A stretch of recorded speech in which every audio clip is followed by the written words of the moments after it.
આટલા મોટા દેવો આ ઉમંગ, આ મોજ, આ આનંદ, આ સુખ, આ ખુશીનો પણ નાશ પામે છે કે અખંડ નથી કે એને સમજાવે છે. અખંડ સુખ કોનું છે? અખંડ આનંદ કોનો છે?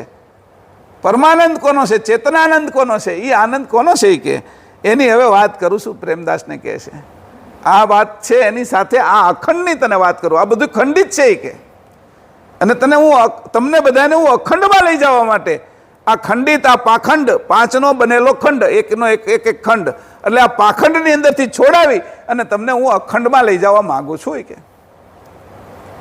અને અખંડ કેવું કે તમે જે બ્રહ્મ કહો છો એ પણ અખંડ જ કહો છો, પણ હું તો તમને ચેતન અખંડ કહું છું.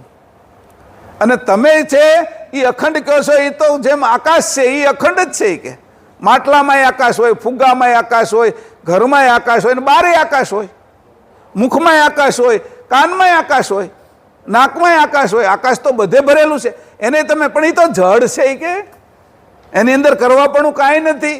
હું જે અખંડ કહું છું એ ચેતન અખંડ છે કે આવી વાત સમજાવે છે.